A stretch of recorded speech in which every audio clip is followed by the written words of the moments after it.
Hey guys, here we are, Common MMA. Going to show you some cool stuff in Jiu-Jitsu. Got my partner Sean here. We're going to go through a couple of things today. One of them is the posture system and the nomenclature we use for that here. And we'll go through several sweeps from a particular position against each of the postures. One of the things you get in a typical Jiu-Jitsu school is an instructor will show you a sweep. Hey guys, check this out, do this sweep. And then starting on the knees or something, or the guy's on both knees like we are now, or maybe he's standing, so you do an individual sweep from a particular position. And then if the guy gets up off his knees or he sits down to his knees, your sweep doesn't work.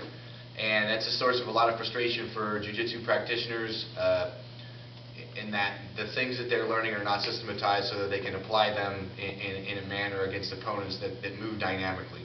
So first thing we're going to do, Sean's going to lie on his back, and just with a regular open guard, and I'm going to demonstrate what we mean by postures. So on my knees, we call this posture A. Simple. I have a system for where I'm going to be on the top and what I'm looking to do to him that I call zone, so we'll go over that in a future release. But from his perspective from guard, I'm in posture A. I'm on both knees. If I go to a combat base, we're going to call this posture B. Surprisingly enough, as we get to here, we've got both knees off the floor, we're posture C. And a fully standing opponent we would call posture D. Alright? Pretty simple.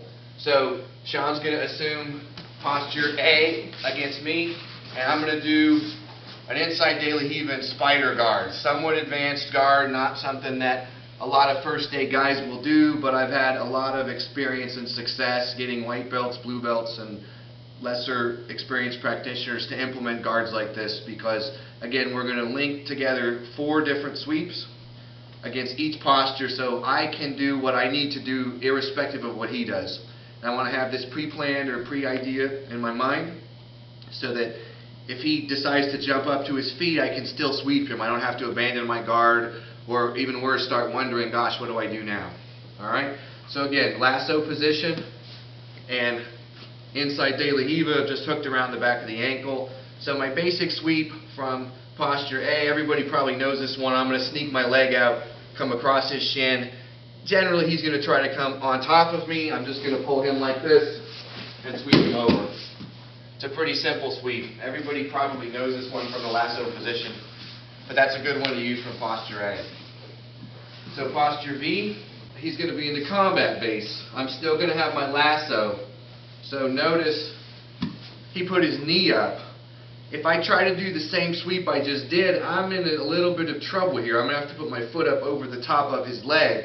So if the only sweep I know from this position is the sweep I just did, I don't really have a guard anymore. I'm holding on defensively now. I don't have an offensive strategy in mind.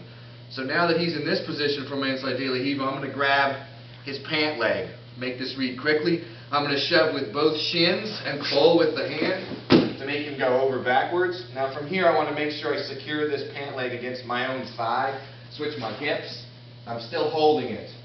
Pinning it up here against my thigh. And the reason for this is if I let this go to the floor, it's easy for him to hip heist out and escape, and maybe I don't get my 2 points. As long as I'm holding his foot off the ground, go ahead and try to escape, Sean. It's much more difficult for him to get away. So I want to make sure I pin this here. And that's something that maybe isn't emphasized in a lot of programs. So posture C is next. That's where he's going to give me a squat. And again, if I try to push him over backwards when he's not on his knee, this may be a little harder.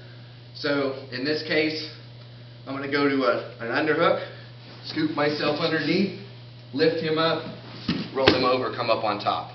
Alright? That's a good posture C sweep. Again, I cannot do the sweep that I started with in that posture because I cannot put my my shin across his belt line. I can't get my thigh in the right position. This type of sweep is not going to work from here generally. Now if he sprawls out over there and does some funky things, then maybe I can make it work, but it's much better for me to have a sort of a better sweep in mind. Now if he goes to posture D, stands fully up, maybe we'll get a little razzmatazz, scoop underneath, go for his back, drive him forward, and come up on top, take his back, get your 2. Alright?